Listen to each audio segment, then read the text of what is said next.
Hey guys, welcome back. It's going to be putting at you for another video for Raidshadowlegends. Hopefully doing well, and hopefully you're looking after yourselves, and hopefully having a great week. I know I'm still buzzing over yesterday's platinum push, and I'm pretty happy with that. So go ahead, check that out if you're interested in P vs P content.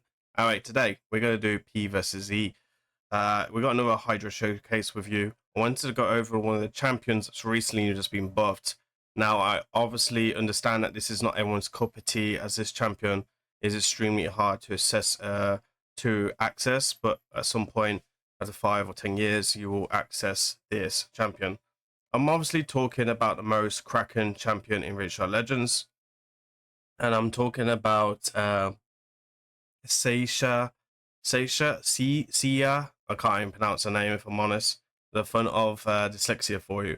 Anyway, so I will drop timestamps down below. I did want to test her. She's been popping up recently, and I think she's got a great kit for HYDRA. So I wanted to kind of go, is she S tier? No. Is she account breaking? No. But she's still a fantastic champion now and a good option for HYDRA and other PvC content, which I'm not going to get into today's video.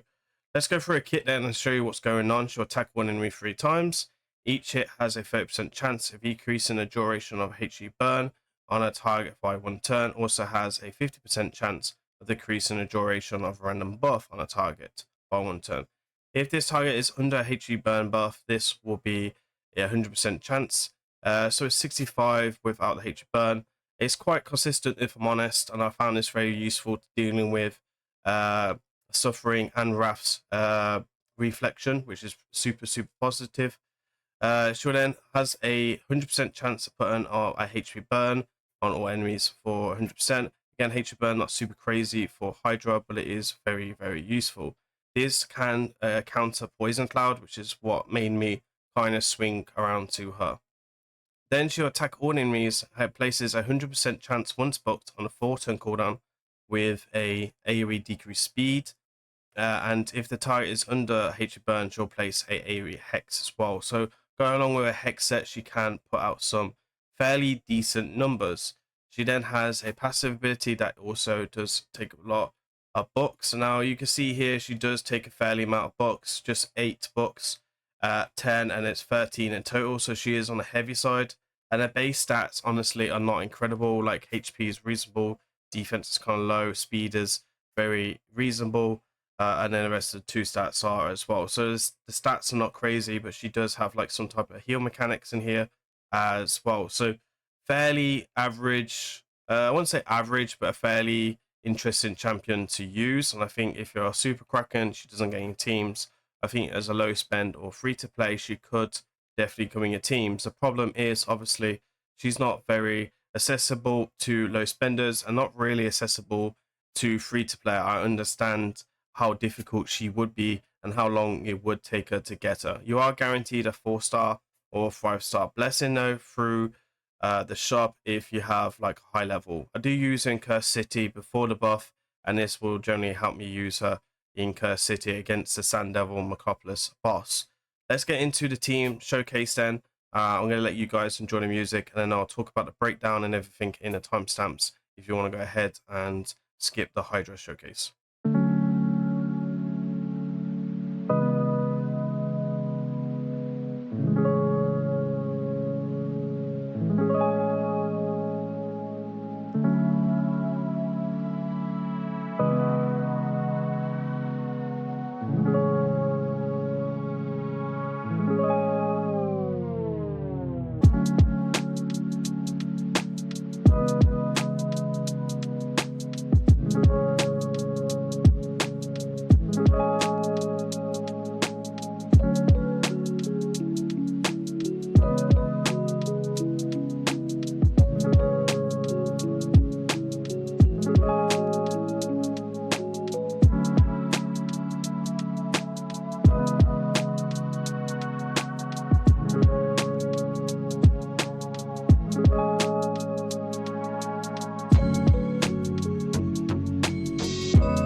Okay, so here is all the champions that we use, basically my hard team, which we replaced from last week.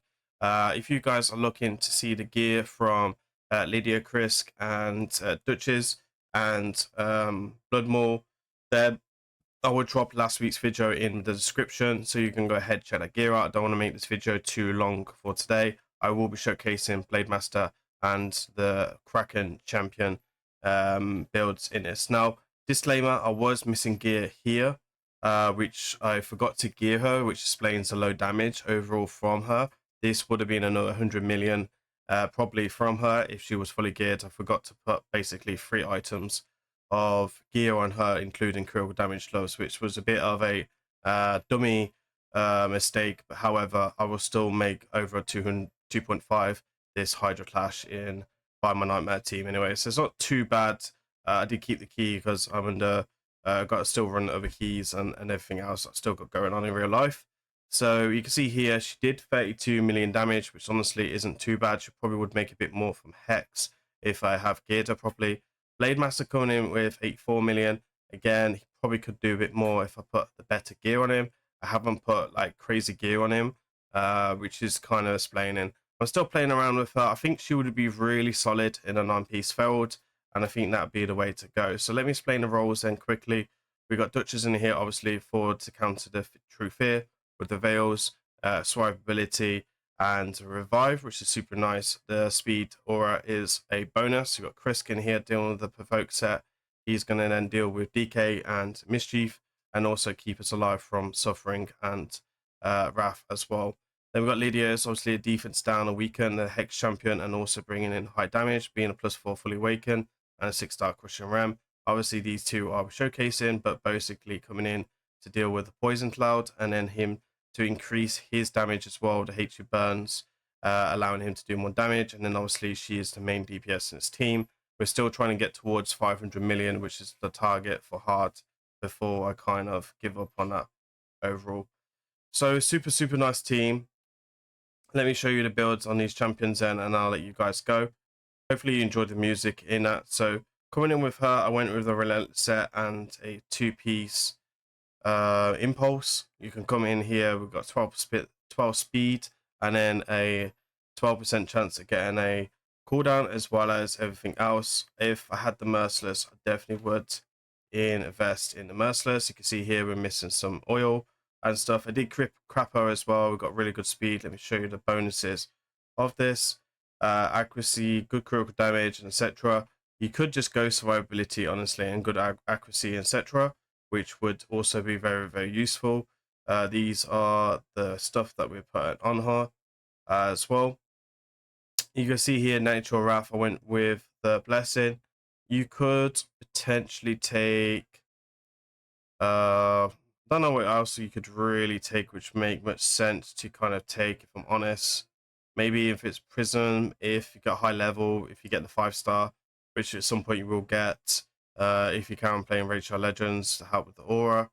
And maybe, I know that's more PvC content. I guess that's probably the one to go for personally myself. These are the masteries we went with. She doesn't do a lot of high damage, so again with Cycle of Magic over Cycle of Violence, I think it'd be more consistent. So Master Hex to send all the debuffs that she puts out, and then just War Master and then Life Drinker to help out with the heal. And then looking at Blade Master, wherever he is somewhere here. This is a very old build that we used on him. And you'll see the stats are fairly okay. Good speed at 246, critical damage coming in at 366. Don't need accuracy on this build, and then good attack, and then some survivability, which needed. 4-piece Merciless over a Relentless as well, because the 4-piece Merciless would give us the cooldowns. We're not using A3, so it would be way more consistent to try and get this ability more. That is basically the way to get the damage out of Rathalos. With Blessing, I went with Heaven Cast, really long old one.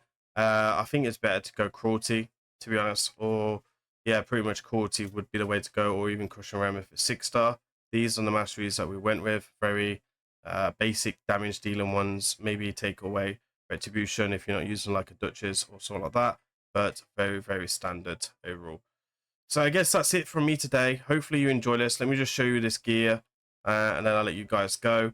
Hopefully you enjoy this, and hopefully you find this very, very useful. Is she now usable? Is she now accessible? Accessible, no. Is she usable? Yes. That is the way it is. Hopefully you guys are not too upset with me making the video over the Kraken champion, but at the end of the day, this is the target I want from the channel, to be testing out new champions and also be testing out old champions who get buffed to see if they're worthwhile as well, which generally helps me go forward on account takeovers and stuff like that. If I see her, she might be a champion I'll use now in that. And there isn't many champions who can cancel out Poison Cloud as well, which really helps out full auto teams. That's it from me today. Please remember to like, comment, subscribe. I've been Grim. I'll see you on the next one. Peace.